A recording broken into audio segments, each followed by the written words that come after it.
Welcome back. You might have noticed some similarities between the way Elon Musk is trying to reduce the size of the federal workforce and the way he took over Twitter. Federal workers received the Trump administration's deferred resignation offer in an email entitled, quote, "Fork in the Road." That is the exact same subject line of a 2022 message sent by Musk to employees at Twitter. Our Ed O'Keefe spoke with a worker at the Veterans Benefits Administration who took the federal buyout offer. Did you think to yourself, maybe this is too good to be true? And once the acting secretary of the VA flat out, it said, this offer is valid, it's legal, and it will be honored. What more do I need?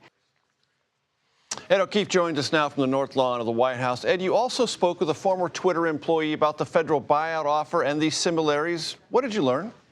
Yeah, that's right, Major. There are thousands of former Twitter employees who are fighting to get severance for being, in their view, wrongfully laid off, or at least laid off without compensation.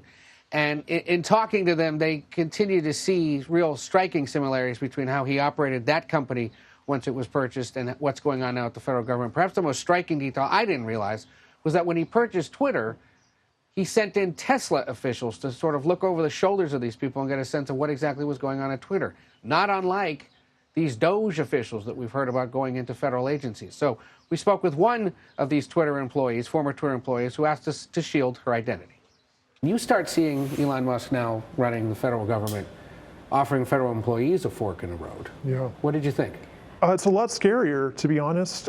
Twitter is a social media company. The federal government does a lot of really important work, and I am just really worried for some of those people. Not knowing what's coming. Like I'm very empathetic and sympathetic to their position. This employee advises those in the federal workforce to, if they can, find a way to get out as fast as possible, because in this employee's view, at least, the situation is only likely going to get more chaotic and much more difficult to actually do your day job, Major. And Ed, you also spoke to a lawyer who represents some ex-Twitter employees. What did that lawyer offer in terms of perspective on all this as it plays out?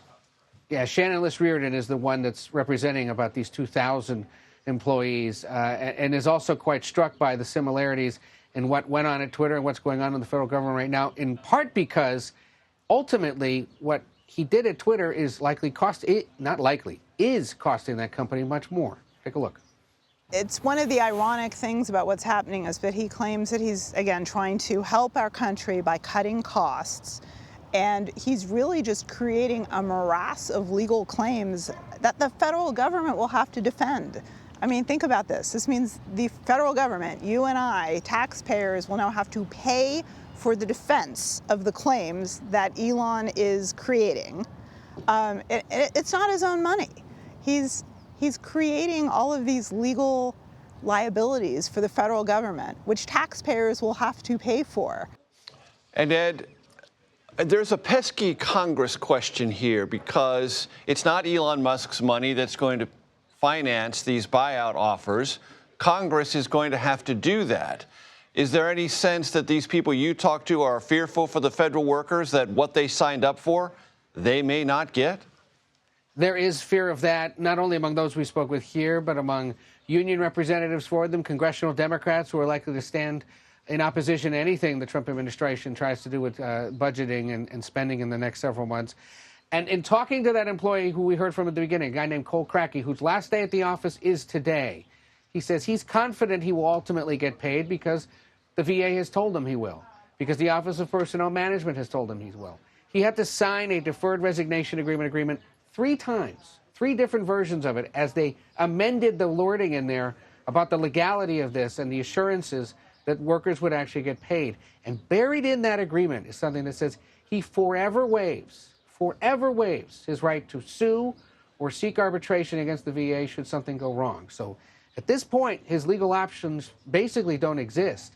And Shannon Liss Reardon, that attorney, and others have said that they are on the lookout now for concerns those workers may have and whether they may still have some kind of legal remedy, and also for examples of whether any federal employee coming in the next several weeks or months starts getting fired for cause or because of something in their past or in their present regarding their political persuasion or whether they've signaled any loyalty or opposition to the president.